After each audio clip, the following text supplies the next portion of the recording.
Thank you, Mr. Chairman. Let me join the chairman in recognizing and thanking Ms. Irene Gray for her years of service to the committee, to the Senate, and to the country. We really do appreciate your good, solid, consistent, hard work. Thank you. Fact is, across America, every month, Americans are falling further and further behind because of President Biden out-of-control inflation. Paychecks are not keeping up with rising prices. After adjusting for inflation, wages have declined 5% since President Biden took office. The fact is, working Americans are getting poorer every day. And our Democrat colleagues' wasteful spending, growth-killing regulation, and the excessively accommodative monetary policy are exactly what caused 40-year high inflation and now an economic contraction. And what is the response we hear from our Democratic colleagues? They want to jam through a reckless tax and spending bill that will make this disastrous situation even worse. Hiking corporate taxes will slow economic growth and especially harm Americans' manufacturing sector, and spending billions more will fuel inflation. This new wasteful spending will mostly go towards corporate welfare for green energy, subsidies for wealthy people to buy Teslas, and a political handout right before the elections to higher-income Americans who buy Obamacare plans. In addition, the bill includes spending on housing, which is the topic of today's hearing. Under the Biden administration, of course, the cost of housing has skyrocketed. Housing prices increased 18% in the last 12 months. Rents have jumped 14%. Affordable housing is growing further and further out of reach for many. But you wouldn't know that from reading the Democrats' bill. Its housing provision creates a $1 billion slush fund for greening subsidized housing. I guess the theory is, at a time of surging housing costs, the solution is to put solar panels on Section 8 housing.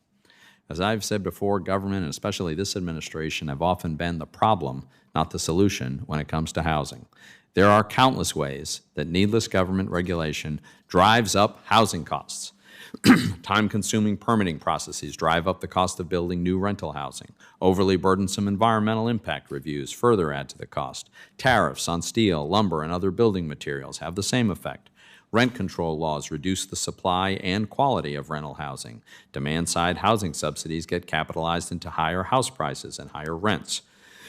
Loose GSE and FHA underwriting standards drive those house prices and rents still higher. The GSEs then respond by subsidizing investors in single-family rental housing, but that just further drives up house prices and crowds out aspiring homeowners. More recently, the Democrats and this administration have taken this government failure to the next level.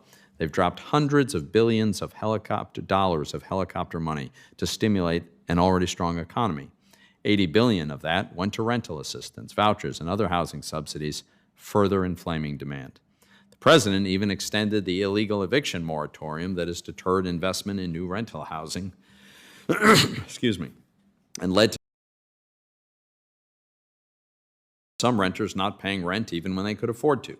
Predictably, landlords have responded by increasing rents and requiring larger security deposits.